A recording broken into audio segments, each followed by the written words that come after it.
moving to accrual accounting, closing books on a monthly basis, and just having that cadence so that you can monitor KPIs appropriately and understand the trajectory of the business, that's really important. Welcome to a brand new episode of the M&A Mastermind podcast presented by Cornerstone International Alliance. I am your host, Nick Olsen.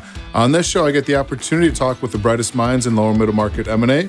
Together, we discuss industry intelligence, deal management, shared successes, specialized expertise, and much more. If you serve the small to medium-sized business owner, this show will offer you tactics and insights you can use and implement now to become a master in M&A. Welcome to a brand new episode of the M&A Mastermind podcast. My guest today has over 2 decades of deal-making experience, has an expertise in the technology space, has worked across bulge bracket investment banks, family offices, and boutique M&A advisory firms. He was the U.S. head of M&A for Samford. He is now the managing director for Urban M&A. He coaches youth lacrosse. He loves doing Legos with his kids. Please welcome my guest today, Mike Lambrix. Mike, how you doing today? Great, Nick. Appreciate you having me on. Looking forward to the discussion. Awesome. Always love. I'm in the same boat. I love coaching my kids in their youth sports, and so it's a lot of fun. You know, my son's transitioning to high school right now, and so my coaching of him in his youth sporting days are pretty, for the most part done. On a team level, and it's a sad day, but I've also had a lot of time freed up for me. Yeah, absolutely. It does take up a lot of the time, but it's good to have that interaction with your kids for sure. Exactly. We're going to talk today about, focusing on our clients and making sure they have a mindset of always be sellable.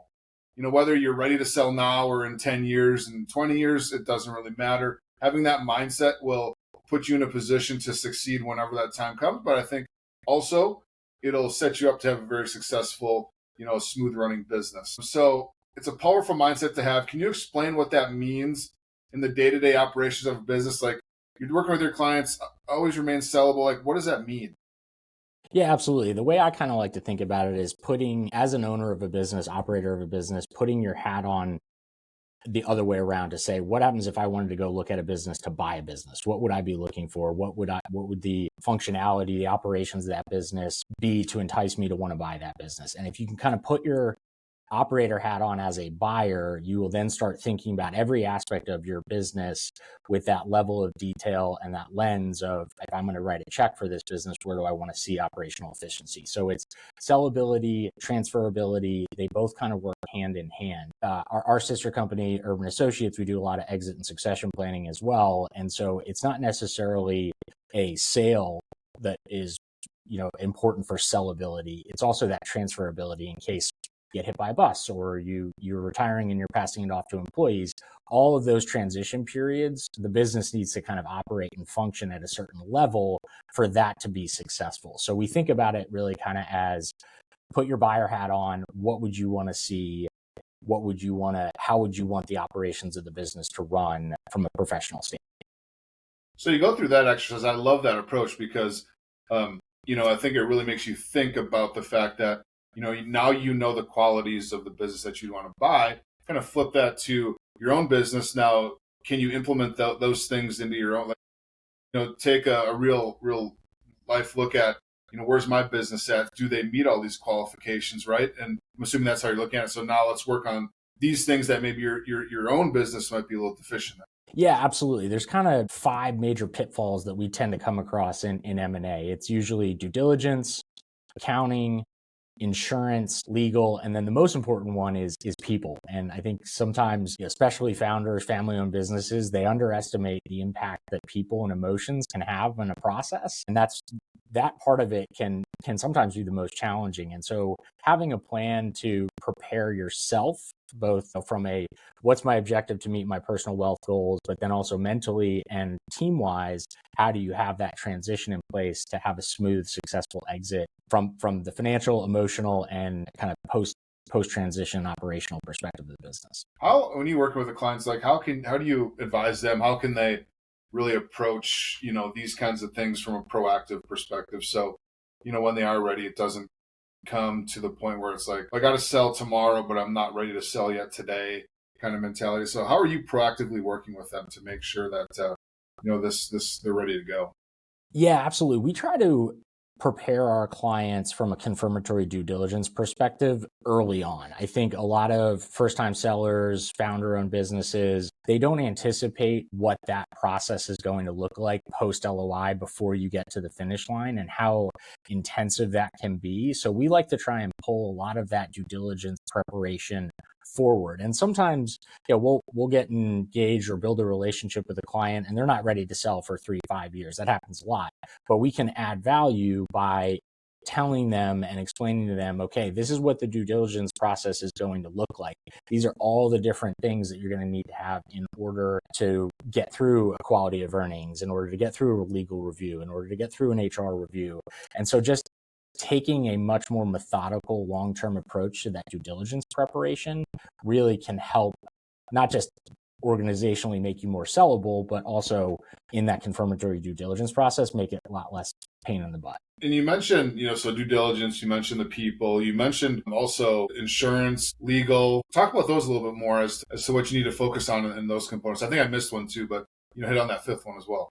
Yeah, for sure. So on the insurance side, and I had an example of a client where this came to bite them towards the end of the process, but a lot of times we don't do insurance audits, right? We kind of check the box with the basic insurance, casualty, property, et cetera, but we haven't done a thorough, what I would classify as a buyer type insurance review. And I think as a owner of a business, it's critically important to do that. So I'll give you an example. We had a client where we were selling and they did not have cyber insurance and they had an attack while we were in confirmatory due diligence. We were probably 2-3 weeks away from closing. They had an attack and a wire was sent to a random third-party account, which was the scammer, for hundreds of thousands of dollars. And had they had cyber insurance, that would have been a claim. They would have been able to recoup those dollars. Instead, they had to create a separate escrow to cover that. And so it led to a significant impact in their cash at close because they hadn't done the insurance review and put in place the appropriate things on the cyber side. So insurance is definitely one where taking the time, working with a reputable third-party firm to come in and do kind of a buy-side insurance review of your coverage, I highly recommend that because you avoid that pitfall down the line. And you just become more sellable and transferable. On the legal side, same thing. If you've had a lawsuit in the past or you know of a lawsuit that's pending, making sure you have all of your documentation in place to appropriately cover that litigation and ensure the buyer, hey, this is, we've got this under control. This is not going to be an impact to the business. That's important as well. So that's more of like a documentation and legal preparation standpoint. And then I think the last one I mentioned was just accounting. That one in particular, family founder-owned businesses, totally appreciate a lot of times you're running the business to optimize from a tax perspective too, right? You want to minimize your tax. You want to make sure you're running the business to be tax efficient, but that's not necessarily always the best case for sellability. Sometimes that means your EBITDA on paper isn't what it should be from an outside buyer perspective. So on the accounting side, I like to try and coach clients to really separate any personal from business and have very clean, pure operational accounting standards for the business itself. Ideally, when do you have these conversations with the business owner? Yeah, we like to have them early on, even before we get engaged. I think it just adds value to our prospective clients, lets them know, how we would operate as a team member. But the earlier they start thinking about it, the easier the whole process is, both for the advisor and for the client. So I try to plant some of those seeds in even preliminary conversations. What's maybe a tip or a trick or, that you can offer to other advisors who either don't do this or maybe a little hesitant to do those conversations early on because maybe they're looking to land this client, but they don't want to, address some issues that may prevent them from going to market sooner than they, or later than they would have rather have hoped. Yeah, absolutely. I would advise, think of it as what happens if the founder gets hit by a bus tomorrow. And where are going to be the holes in the business? Where are going to be the holes in the transfer of operations? And put the owner, the founder, in that mindset of what do I need to do in case I get hit by a bus tomorrow to make that an easy process? Founders, I think, can really relate to that versus making it, hey, what do I need to do to be able to sell my business today? Really kind of put it back on they want to take, at the end of the day, they want to take care of their employees. They want to take care of their clients. They want to take care of the brand and the reputation of the business that they've built. So you put it back on what happens if you get hit by a bus and all of those things are at risk. Where do you need to fill holes so that the business will continue on and you'll be taking care of all your people? In your experience, do you see that business owners plan for that, or is it a gap that more business owners need to do? So it's one of the great things about the partnership with our sister company, Urban Associates. They do all the exit and succession planning, and we have a full playbook to help our clients think through that. So oftentimes we can work collaboratively on the other side of our house to get our clients prepared. But I do think it's oftentimes the founder has not really taken that buyer lens, taken that emergency lens of what happens to review each aspect of their business, and they're not really prepared for that, and as a result they're not prepared for confirmatory due diligence and a successful sell side process. There's a couple of cliches that we hear a lot is go ugly early, get all that stuff out on the table so we can address that before you go to market, and then tell them what they need to hear, not what they want to hear, because I feel like there's a lot of that happening where you tell them what they want to hear just so you can land a client, or you can land the business, but ultimately you might be setting yourself up in the business and your client up for failure because it's not realistic. Do you have an example of maybe, a conversation you've had with a client where you had to tell them what they needed to hear to just set the foundation of the relationship, so you're not promising a huge multiple or a high cash at close kind of thing where, hey, this is what I see. I'm very confident in our numbers that you're only going to get 5x instead of 10x. Do you have an example of like that you had that conversation and that maybe shifted the trajectory of the plan of the business and maybe the go-to-market strategy? Yeah, absolutely. And you're right, Nick. The only thing we really have as advisors is time. So if you're not aligned with expectations with your client, you're going to eventually waste a bunch of time because they're expecting a certain outcome that you can't deliver on because of X, Y, and Z reasons. So the example I would give is we had a software company that had gross revenue retention that was pretty low. So call it, low 70%. And a lot of that was because they hadn't done a cohort analysis on the different types of ICPs for their client base. And so we helped them think through that, kind of showed them your real true ICP is much higher up and the retention on those is a lot stronger. So stop the marketing initiatives and the objectives to just get logos and focus on the right logos to improve that gross revenue retention. And they ended up doing that and being able to show gross revenue retention north of 90. So it led to a much better valuation outcome. But you're right, it's about having that kind of hard conversation. Nobody wants to hear their baby's ugly, but if you do that and you kind of pinpoint exactly where a buyer is going to try and pick apart the business from a valuation perspective and help them focus on that, they can then steer the ship to get to the right place. What are some habits, maybe some routines, some best practices that you make sure your business owners buy into to make sure that they have that always be sellable mentality? What are some things that you recommend they do? Yeah, I think the most important one is closing books on a monthly basis and having a really good handle as to what accrual financials are. Again, if you're kind of doing cash accounting versus accrual accounting, that's going to be converted as part of Q of E, most likely. So moving to accrual accounting, closing books on a monthly basis, and just having that cadence so that you can monitor KPIs appropriately and understand the trajectory of the business, that's really important. And then the other piece I would say is, whether it's quarterly or annually, but be doing a due diligence review on your documentation. Make sure you got all your employee contracts in order. Make sure you got all of your supplier contracts in order with signed copies. So make sure you've got your client contracts in order. Understand when renewals are coming up so that you can prepare again. These are all kind of operational cadence things, but they help the business owner execute better and create that sellability down. What when you're looking at a client that's not ready to sell today, maybe what are some key milestones or things that you like to look and because I would imagine when you're working or talking with a client and they need to be proactive, they need to do these things and maybe their runway is a couple of years and whatnot. What are those some milestones that you look for to make sure that they are taking your advice seriously actually putting it into practice and making improvements on the value of the business. Yeah, and it's somewhat dependent on the space they're in, right? Because the KPIs will be a little bit different for different sectors. But I think overall, kind of looking at that rule of 40 and a healthy rule of 40. And so by rule of 40, meaning, either a combination of EBITDA margin and growth, you're at 40%. Ideally kind of a 20-20 split in today's market. Back in 2021, 2022, you would see kind of, especially in the software technology side, companies could be burning cash, but they would have super high growth and still be rule of 40.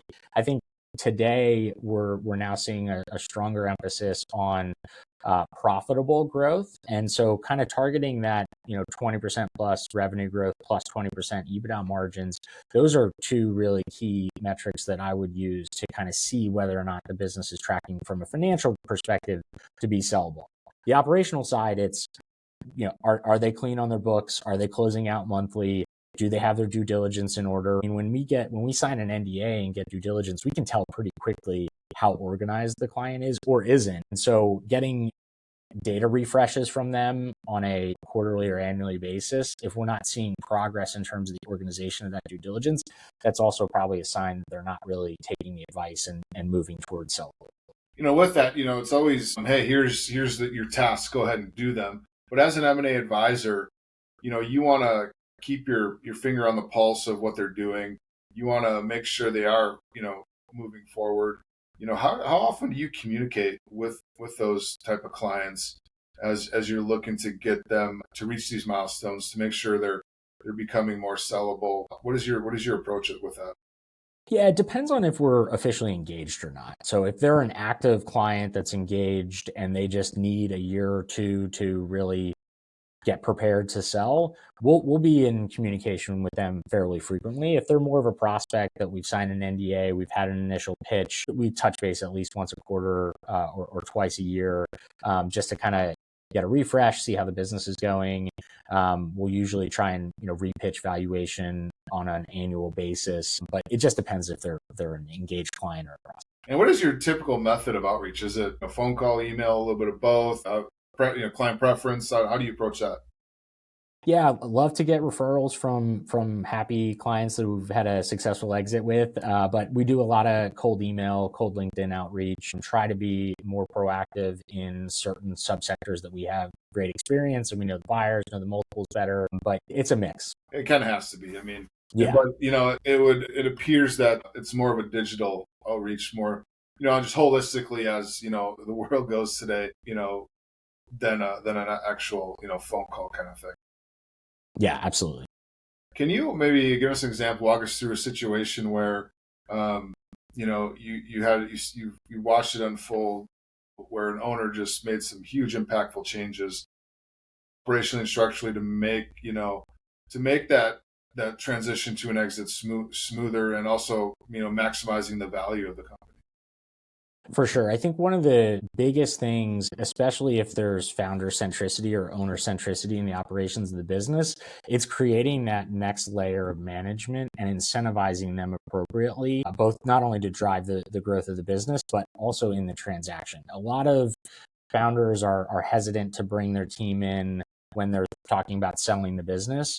I find that if you've built trust with your key employees and you've set up an incentive plan appropriately for them to maximize the outcome of a process, you're going to be able to have an open dialogue. You're going to be able to have additional resources as you go through the process, and you're going to have a team that's aligned not only for a successful sale, but post transaction, they have clarity and know what their role is going to be. So I think, trying to move more into a board level owner versus a operator and creating that incentive plan for the key executives is that's the number one thing I've seen where you can really drive a better process.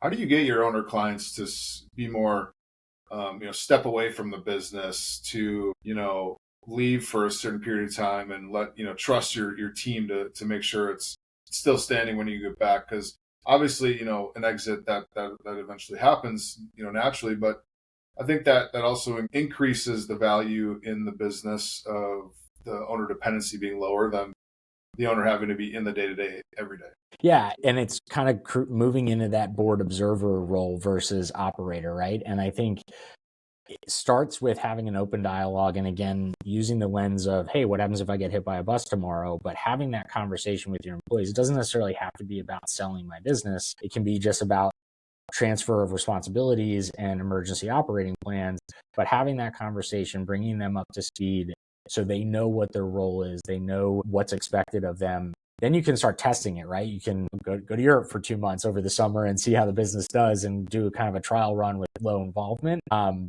And make sure that the kind of structure and incentives you put in place are working properly. Have you ever come across a client that just kind of resisted that? Their identity was just the business. That's all they knew. And have you ever had an example of that, and maybe how would you handle that? Yeah, I think we come across that more often than the opposite, right? Most of these are founder-owned businesses. They've been doing it for 30 plus years. They've put their heart and soul into it. It's really hard for them because you made the right point, Nick. It's their identity, right? That's how they associate themselves with their family and their friends and their employees. So it's super challenging, but I think you've just got to remind them they can't run the business till the end. There has to be some sort of transition. And what do they need to do at that point in time? Even if they think it's 20 years down the line, you can start thinking about it now because, again, you never know what's going to happen. Do you ever bring the spouse into the equation? Hey, your significant other is the business owner, but he or she needs to take a step back. Has that ever happened? On the planning side, we almost always include the spouse because they bring a great balance to an entrepreneurial type spirit mindset of I just want to run and keep growing and keep doing my thing to, hey, we've got a family. We eventually want to enjoy our life. And so they bring a good balance to the entrepreneurial spirit, I think. So we try and include them in that planning process in every situation. Yeah, early on, I would imagine. Yeah. It's always that's always the different perspective, the outsider perspective. They're in, maybe they're not in the business, but they see the impact on their family life from their spouse being in the business so much, especially as, we got a lot of baby boomers right now looking to exit. And, I just heard a story of a spouse. She told her husband that he missed out on the kids' lives, so you're not missing out on the grandkids' lives. You need to sell now. That's right. I imagine that conversation happens more often than you think. For sure. And I think one thing that helps founders get comfortable with the idea of selling is when you have done your personal planning and you can kind of align the business value with your personal planning goals. If your business value is 2x what your personal planning goal is, you got a lot of room to work with. And so having that conversation, making sure they know not just what they want, but what they need, it helps bridge gaps in terms of valuation expectations. So, Mike, great conversation. To recap and maybe leave our listeners with a couple of key takeaways. We're talking about keeping your clients and their businesses sellable, regardless of, the life cycle of their business and where they're at in it. What are some maybe 1 to 2 or 3 key things that you would, recommend our listeners think about and maybe implement here to make sure that, you are helping your clients, get sellable and remain sellable throughout the entire process? Yeah. Number one, start that confirmatory due diligence process as soon as possible to help streamline and make sure you're finding out where some of those potential gaps are. Highly recommend the insurance audit to make sure there's no gaps there, and then work on the people. That's the biggest component, and make sure that the founders in the right mindset. They've got that structure with their key executives and key employees set up. Those 3 are probably the biggest in terms of getting sellable and leading to a smoother process. I would maybe add a fourth too. Let me know if you agree with me. Is just the emotional side, the personal side of this when you're working with your clients, as opposed to just all about the business. Absolutely. That's a key component of the people too, is the actual founder's emotional mindset. And that's where making sure they know what their personal goals are and what they need, that helps with that mindset. Mike, amazing conversation. I really appreciate you diving into this topic with us. I know our listeners will take away a couple of things from our conversation here today. Where can our listeners learn more about you, Urban M&A, and the great work that you guys are doing if they want to connect with you? Yeah, our website, urbanma.com, is the best spot. Got, overview of our team and the transactions we've worked on. But Nick, really appreciate the time and the conversation. It's always good to chat about these things. So thanks for having me on the show. All right, everybody. Thank you. And listen in every Thursday morning for a brand new episode of the M&A Mastermind podcast. Do Mike and myself a favor, like, share, comment. Make sure to tune in every week and send this episode to anybody you think might benefit from our conversation here today. Until next time, everybody, take care. Thanks.